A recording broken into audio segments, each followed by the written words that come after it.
Hi, everyone. Welcome to the session Informing Sustainability Decisions with Spatial and Temporal Analysis. I am Ankita Bakshi, and I'm a product engineer on the Spatial Statistics team at Esri Redlands. Hi, my name is Zhengjia Huang. I'm also a product engineer on Spatial Statistics team in Esri, and I'm very happy to be here today. Well, we have a lot to cover, so let's get started. Sustainability, as we all know, in its simplest term, means meeting the needs of our present without compromising the needs of our future. And in essence, sustainability really lies at the intersection of social, environmental, and economic development, also known as people, planet, and profit. And throughout this workshop, throughout this session, we would be looking at various um, examples of spatial analysis through the lens of people, profit, and planet. And we'll also be looking at all the three P's, the three pillars of sustainability together at the same time. Talking about sustainability in this GIS for Sustainability conference is very special to me because it was right around the time when I was stepping into my professional career that the 17 Sustainable Development Goals from United Nations came out in 2015, and I started volunteering for different nonprofit organizations, and I also worked with United Nations Environmental Program headquarters in New Delhi to kind of raise awareness and start educating people about these 17 development goals. And that's what motivated me to kind of understand more about it. So I pursued my master's in environmental engineering, and in that journey, I found GIS. So both GIS, sustainability, environmental engineering, all of these things together are very special to me, and I'm really excited to share some of the examples with you all. And even though we don't have enough time to cover all the 17 development goals, we can start with the very first one, which is no poverty. And when we are talking about poverty, child poverty is even more important because children are more susceptible to poverty and its impacts.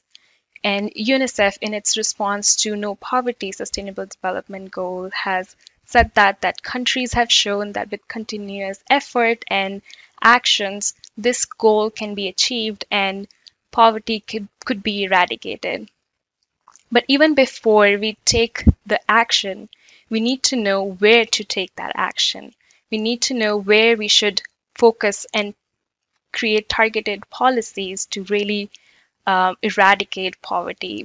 We do want to understand the spatial and temporal patterns of poverty to really act on it. So, in the first demonstration, we'll be looking at US childhood poverty rates, and we will be looking at some spatial temporal analysis to understand the trends in the data. So, let's take a look. This map shows the 2015 US childhood poverty percentage at school district level. The darker locations have a high child poverty percent, and we can identify those locations on the map. But to create long-term policies to eradicate poverty, we need to understand the long-term trends in poverty. That could include identifying places where childhood poverty has been increasing or locations where it has been consistent over time, or even identifying places where children weren't poor before but they are getting poorer now. Let's bring in more data.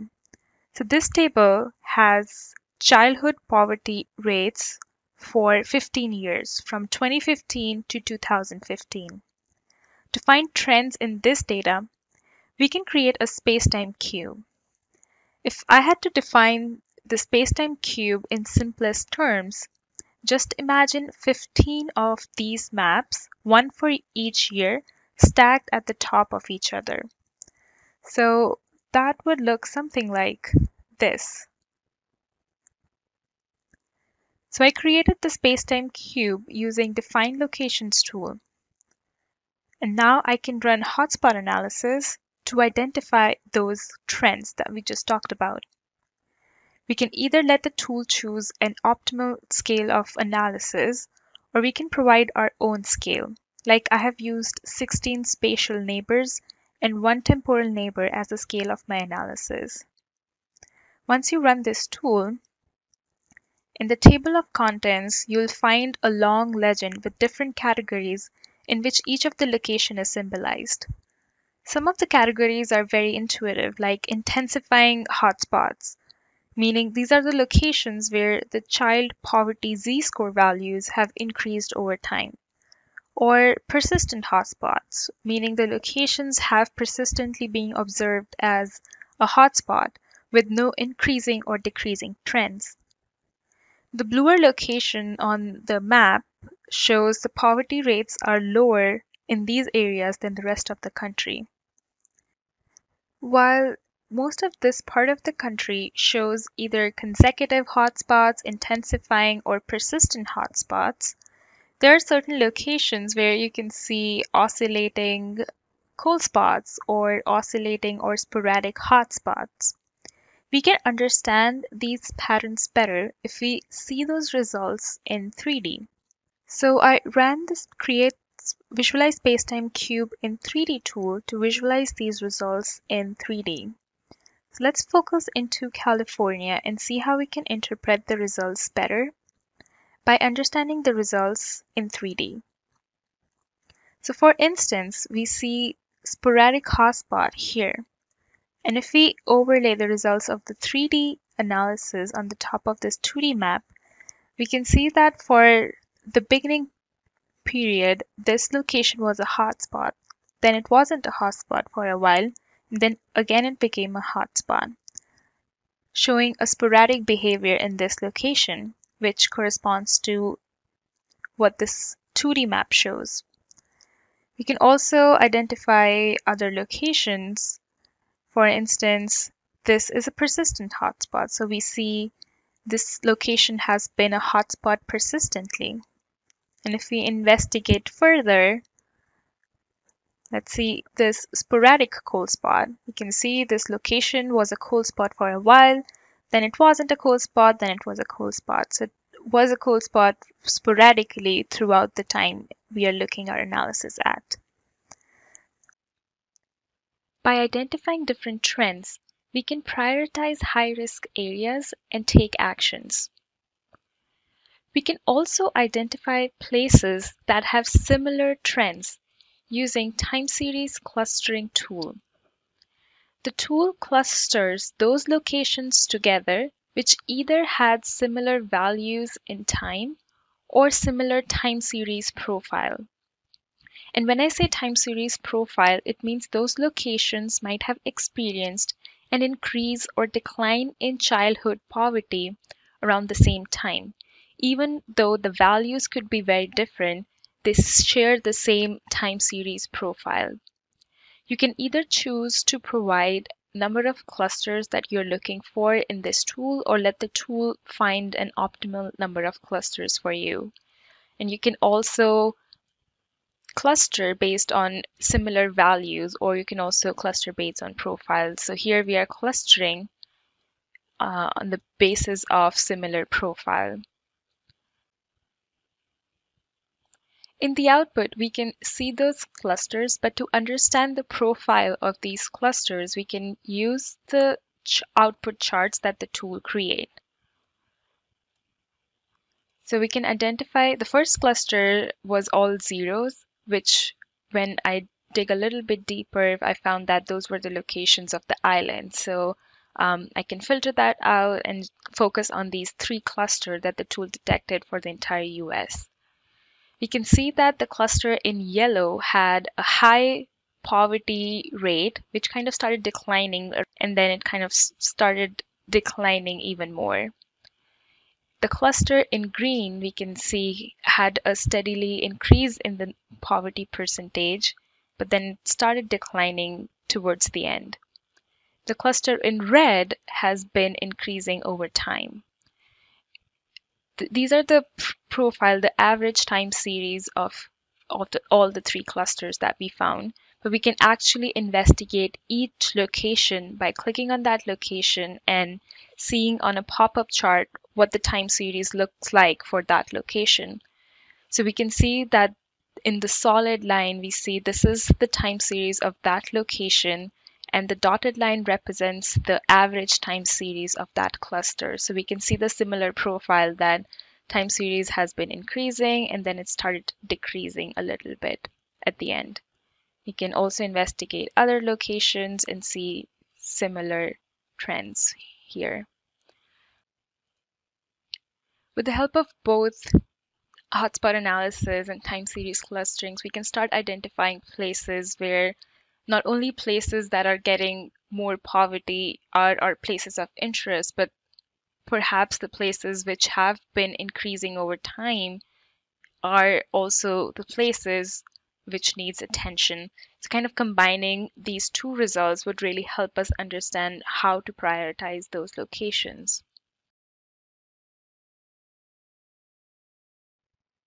By far, we have examined poverty through the lens of income.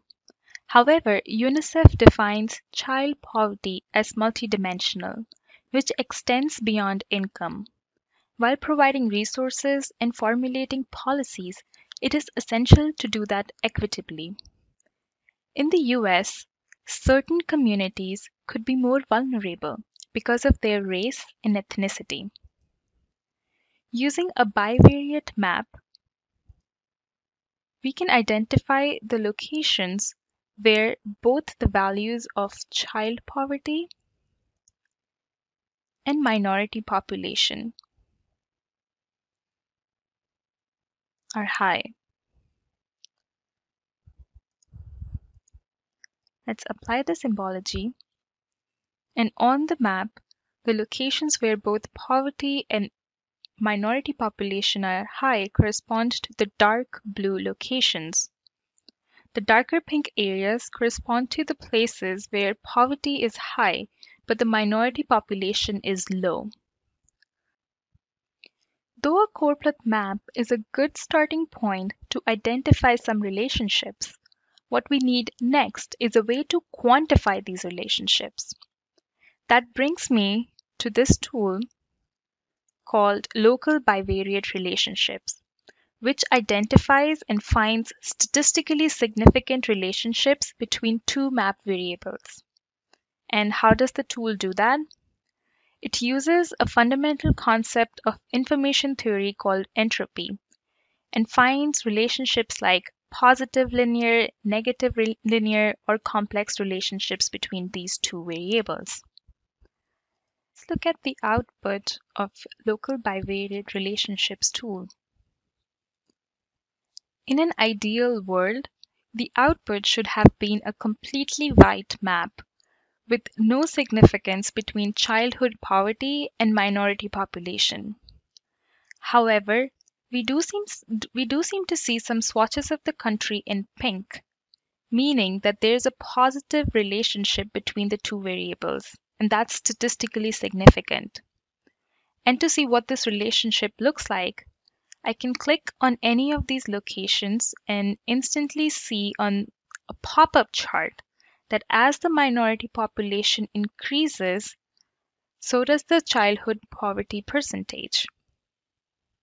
We can also see some complex relationships here, but for the most part, the relationship in pink, which is a linear relationship, is overwhelming. With this type of analysis, we can inform policy and decision making towards increasing equitable access to services like food stamps and school lunches. Because without a sustainable source of income, these young children are most vulnerable to undernutrition. And food insecurity is one of the biggest threats to sustainability, especially in this era of climate change and industrialization, where land use patterns are changing rapidly. So let's hear more about the land use patterns from Jinjia in her next demonstration. Climate change is one of the biggest challenges to our planet. And before the response to this threat, the first step is to evaluate this change. Let's look at these two Köppen climate zone maps. The map on the left is based on the precipitation and the temperature during 1976 to 2000, and the map on the right side is based on the forecasting precipitation and the temperature from 2076 to 2100. These two maps look pretty similar, and if we look at them closely, we still find some changes. But how can we quantify the difference between these two maps with our human eyes and answer questions such as what climate zone are going to change the most, what climate zone will they become, or what is the ratio of between the selected climate zone types, and where exactly the changes are happening? To answer these kind of questions, I'm going to show you our new tool called Spatial Association Between Zones. This tool quantitatively measures the degree of spatial association between zones on two maps. It also identifies where the zones match well and where the zones match poorly. There are also two charts for us to explore the details of the changes. To illustrate how the tool works, we will use this simple example. First, this tool looks at the local correspondence. It overlays these two maps and compares map A zones to map B zones, and then compares map B zones to map A zones. For the red zone in map A, it looks in map B and say there's only one zone type, purple in this case, that falls within the area of the red zone. So there is a high local correspondence. The correspondence value is calculated using a method called Shannon entropy. It is one-to-one comparison, so same for the green zone and the blue zone. Then it overlays map B with map A.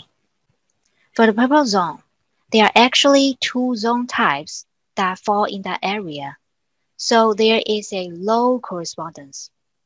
If there had been 4 different zone types within the purple area, the correspondence would have been even lower. And the yellow zone gets another high local correspondence. So overall, these two maps match each other pretty well, but there is a low correspondence between A and B in the purple zone area. Overlaying all the local correspondence on both maps, this tool can help us to identify the local differences. In this example, the light gray region is marked as both high, meaning it has the best match in both directions. And the region in pink is marked as low-high, meaning it doesn't match well from map B to map A, but match well from map A to map B direction. Looking at the legend, a region in light blue representing high-low would mean that it matched well from map B to map A, but matched poorly from map A to map B direction. And a region in the dark purple color representing both low would mean that the region matched poorly in both directions. Now, with our knowledge of the local correspondence of map A, we can calculate the global correspondence of map B zones within map A zones. First, this tool weights the local correspondence value of the red zone by the percentage of its area. Then, it does the same thing for the green zone, and also the blue zone. Finally, it adds all the local correspondence values within map A zones together. And we get the global correspondence of map B zones within map A zones. This metric tells us how consistent the zone categories in map B are within each of the map A zones. These values range from 0 to 1. A value of 1 means every map A zones contain only one single map B zone, while the value closer to 0 indicates that none of the map A zone have a dominant category from map B. In our example, Every zone in map A, including the red zone, the green zone, and the blue zone, contains only one type of zone from map B. Therefore, the global correspondence of map B zones within map A zones is 1. Similarly, the tool also sums up all the local correspondence within map B and returns the global correspondence of map A zones within map B zones. Here, the purple zone in map B contains two different zone types from map A, so the global correspondence of map A zones within map B is closer to 0, about 0.67. Combining the two global correspondence values, 1 and 0.67, using harmonic mean, we get a score of 0.8. This value tells us the degree of spatial association between the zones on two maps, and also ranges from 0 to 1. 0 means no association, and 1 means they are a perfect match. Let's go back to our climate zone maps. To compare these two maps, first, I select the previous climate zone as the input map, and then I choose climate zone from 1976 to 2000 as the categorical zone field. In this tool, the polygons with the same categorical zone field will be treated as the same zone. And then I select the future climate zone as the overlay input and also provide a categorical overlay zone field. Let's look at the message.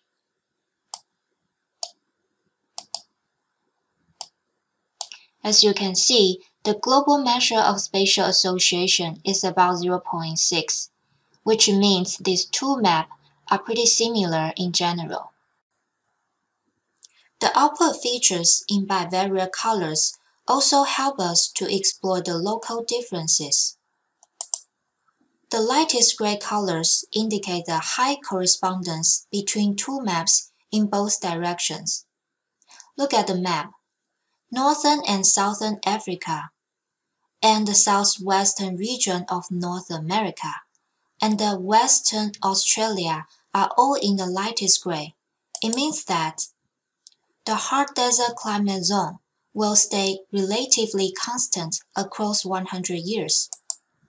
And the tropical rainforest climate zone, including Southeastern Asia and the North region of South America and the Central region of Africa, won't change a lot because they are also in the lightest gray.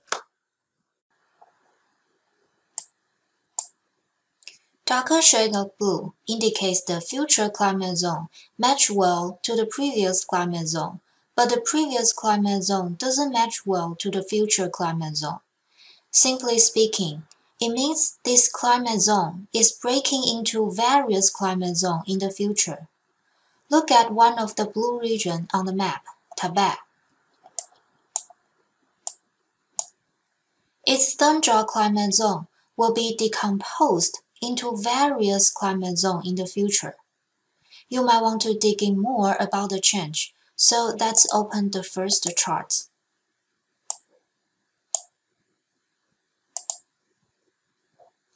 And select the tundra climate zone.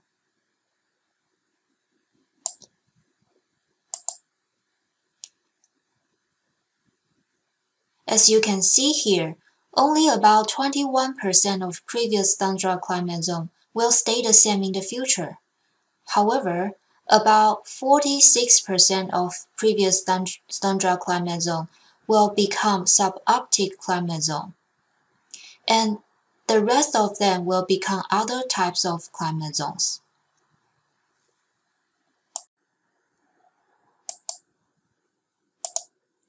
Let's look at the pink color. Darker shade of pink indicates the future climate zone doesn't match well to the previous climate zone, but the previous climate zone match well to the future climate zone. In other words, it means that this zone is expanding. Look at the map.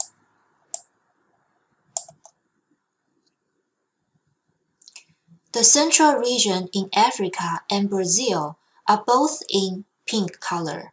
It means that this climate zone, such as tropical savanna, is expanding. And we can look at the second chart for the details.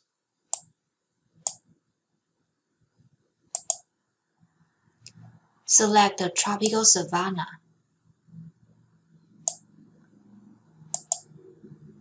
As you can see, 72% of tropical savanna in the future was also tropical savanna climate zone previously.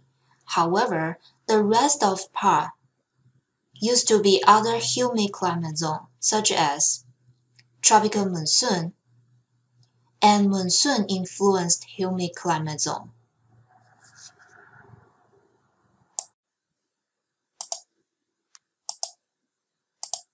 In general, the higher latitudes in both north and south hemisphere are leaning toward blue. This indicates that the cold and the temperate climate zones are breaking into various climate zones in the future. In contrast, the region closer to the equator are leaning toward pink, which means that the dry climates are going to incorporate more different climate zones. It shows the climate change. Our planet is getting hotter and drier. Another use case of this tool is to analyze the impact of economic development on our planet. Taking China as an example, it is one of the fast-growing developing countries. The map on the left is the land use of mainland China in 1992, and the map in the middle is the land use in 2018.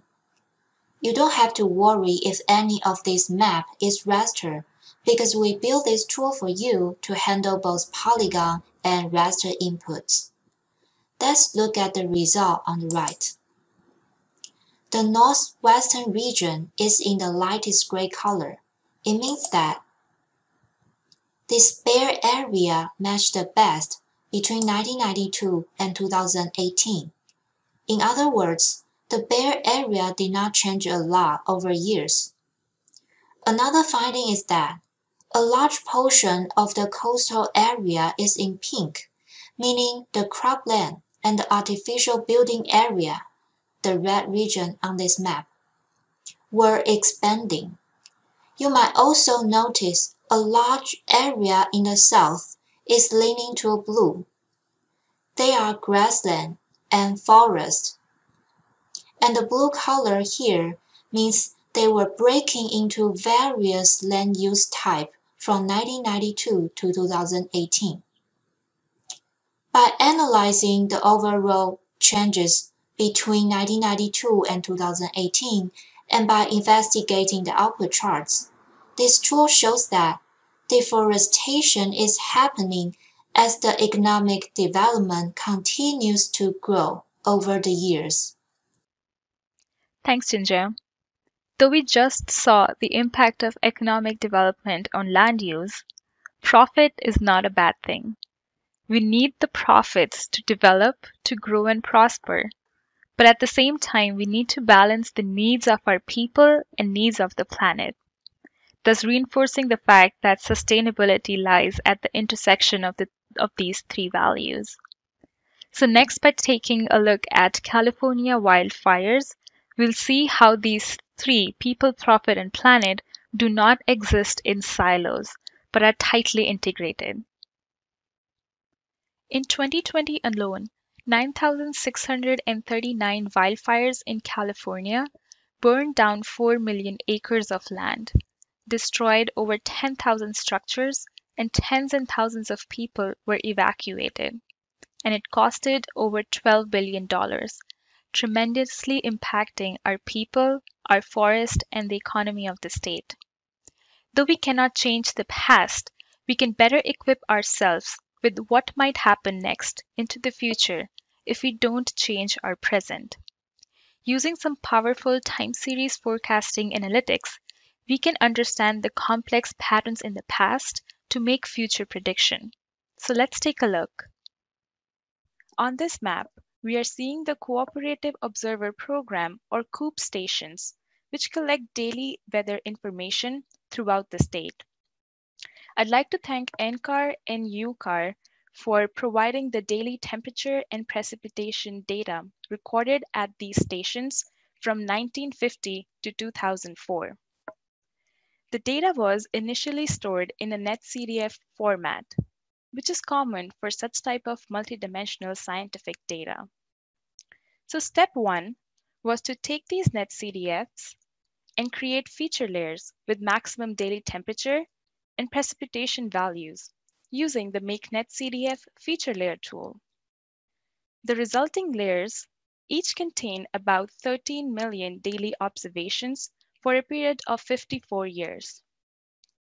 To find patterns in temperature and precipitation, step 2 was to aggregate the daily observations into an annually aggregated spacetime cube. The Create Spacetime Cube from Define Locations tool lets me specify the temporal scale at which I want to aggregate my data. And just by simply putting the spacetime cube in 3D, we start seeing some obvious spatial patterns. Like the coastal areas have lower maximum daily temperatures than the inland regions. However, to understand how the temperature values have changed over time, in step 3, I use the trend analysis option in Visualize Spacetime Cube in 2D tool, which runs Menkendel statistics at each location to find significant trends. The darker purple locations show an overall upward trend in the maximum daily temperature values, while the darker green locations show an overall downward trend. And when I add California fire perimeter layer with my temperature trends, we start seeing co-location of wildfire boundaries with increasing trends in temperature.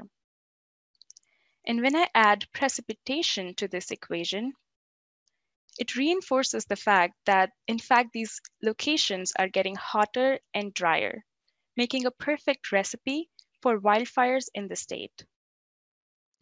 This type of trend analysis helps us uncover historical patterns in the data.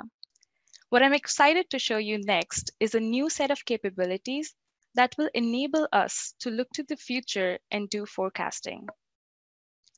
Recently, in ArcGIS Pro 2.6, we introduced a whole new toolset for time series forecasting, ranging from some traditional modeling methods like curve fit to more sophisticated machine learning approach like forest-based and exponential smoothing. Let's first look at curve fit forecast. In curve fit forecast, you can fit these parametric curves to your data and do forecasting. For my input spacetime cube, I created a new spacetime cube with monthly aggregation to capture the subtleties of monthly trends in temperatures. I have forecasted for the next 24 months and let the tool auto-detect the best curve type out of linear, parabolic, exponential, and S-shaped for each location. One of the parameters that you will see in all of these forecasting tools is the number of time steps to exclude for validation. In forecasting, it is critical to know how well of a forecasting job your model did by comparing the raw values with the forecasted values. And this type of validation is just built into the tool. The output of the curve fit forecast gives me the last time step of the time series forecasted values. One of the most important and one of my favorite outputs of this tool are these pop-up charts that the tool automatically creates. So for each location, the blue dots represent the actual recorded temperature values, and the forecasted values are shown in orange. As we can see that a simple forecasting method like curve fit did not do a great job of capturing the complex patterns in the data. So I'll use another forecasting model, exponential smoothing forecast, which works really well with cyclical patterns and trends in your data. So I've again forecasted for the next 24 months and excluded 10% of data for validation.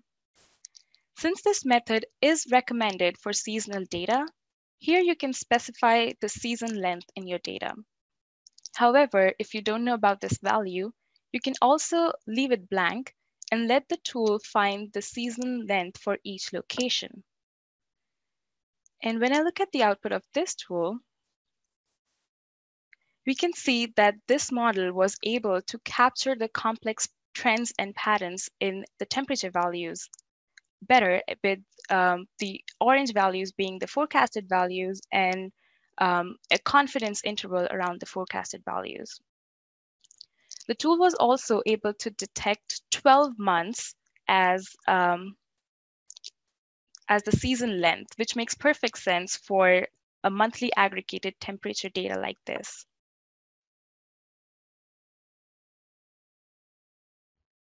Similarly, I ran forest-based forecast model, which uses random forest machine learning algorithm under the hood to train the model for forecasting. Here I've also specified a training time step window of 12 months because of the seasonal nature of this temperature data. One of the recent enhancements to all of these forecasting tools is this option to detect outliers. Outliers in time series data are values that are significantly different from the patterns and trends of other values in the time series. And later in Jinja's demo, we'll see into more details how we can use this parameter to visualize extreme weather events in the past. For the purposes of this workflow, let's see how the forecasting results look like. From the pop-ups, we can see that the model results were able to capture the complex cyclical trends to forecast the future values. So far, we have seen both exponential smoothing and forecast-based models doing a good job. But which one did a better job? In trend analysis, we saw how different locations had different trends and patterns. So it's possible that a single forecast model didn't work for all the locations. So how do I find out which model fits better for each location? The answer to that question leads me to another awesome capability of this toolset, which is to evaluate forecasts by location. So I took forest-based forecast, exponential smoothing forecast, and curve fit forecast results and put them in this tool to find which model fits the best at each location. The output of this tool shows me that exponential smoothing was chosen for many locations in Southern California, and forest-based performed better up in the north. As a geographer, it is so fascinating to be able to capture and model these hybrid results.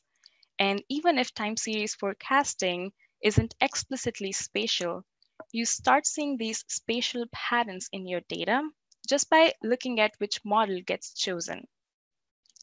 And as we model and forecast the weather conditions into the future, it can help us with a better understanding of what fire risks might look like in California. As an impact of climate change, the weather we are experiencing is changing dramatically. The norms we are used to are quickly fading away. So we need to be able to have these sophisticated methods that could help us describe and predict patterns into the future. These forecasting tools are not just great for predicting into the future, but they can also be useful to help you understand your historic events. So in the next demo, Ginger is going to quickly show you some interesting global temperature patterns using outlier detection option in these forecasting tools. Ginger, take it away. In Ankita's demo, we briefly saw how this forecasting tool can also detect outliers of the past. Let's see how we can leverage that to visualize the extreme weather events. Using the Detect Outlier option in the Exponential Smoothing Forecast tool and the Visualize SpaceTime Cube in 2D tool, I create this map to show how many outliers in the temperature values were recorded at each location from 19th century to 2010. The darker the color, the more anomalous temperatures were recorded in the region.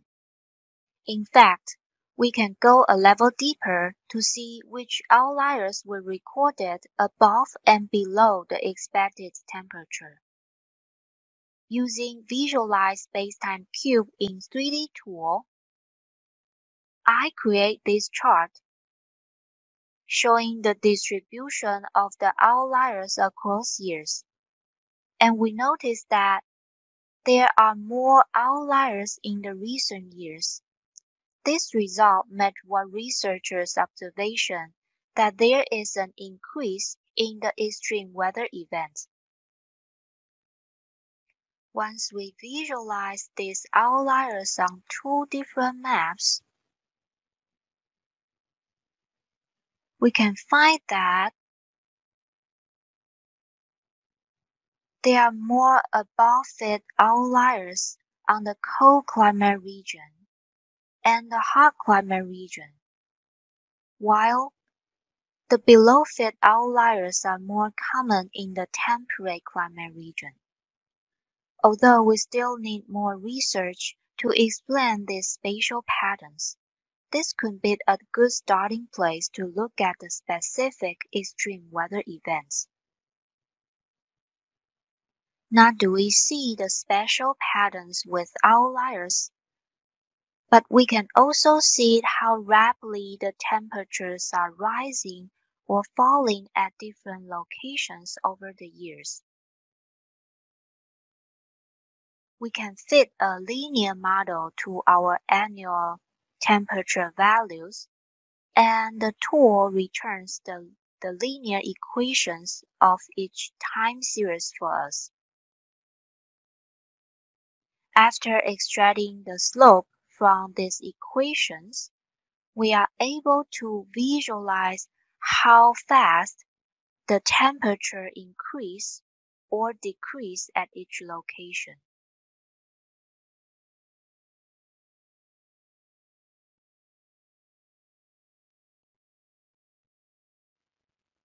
Thanks, Jinja, for sharing these great visualization techniques.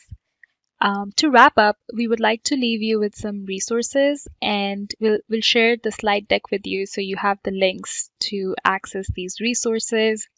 Some things that I've put in this resources slide is a blog post about what's new for spatial statistics in ArcGIS Pro 2.7. Like we saw the spatial association between zones tool, there's a blog post about that. So the workflow that Ginger showed us for spatial association between zones tool, there's a complete blog post which goes into more details about the workflow, the steps that Ginger showed us today. So if you want to go back and follow that for your own analysis, that blog post is a great starting point. We also have 4-part time series forecasting blog posts.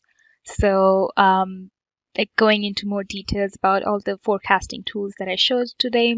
Great resources again. And all these tools that I showed today also had documentation. So we do spend a lot of time writing the documentation. So these tools do not feel like a black box. So I highly encourage everyone to look at the documentation to get a more understanding of these tools that we just quickly demoed in this session. For more resources, you can also go to our Spatial Stats website, which is esriurl.com/spatial stats. We try to update that website with our recent tech workshops, more workflows. So again, like whatever tools we showed, you can go back and see them in action in other technical workshops as well. We also conducted a spatial data science MOOC last year. So I hope that the MOOC comes this year too. So if you're interested in like a spatial data science MOOC, you can go to esri.com, esriurl.com/spatial data science MOOC and kind of see if there are new offering coming up for such MOOCs. And in the end, wanted to also share that we have the ArcGIS bridge. Again, the resources are available there. So the bridge really helps you connect between your R environment and your ArcGIS environment so that you can seamlessly transfer your data in these two softwares, in these two environments. Again, something that if that's something that you're interested in, we have some resources out there for those workflows as well. So thank you everyone. We hope you liked the workflows we shared and we hope that you found them useful, and we can't wait to see how you leverage them in your workflows. And on behalf of Ginger and I, we want to thank you for your time, and we hope you have a great rest of your conference. Thank you.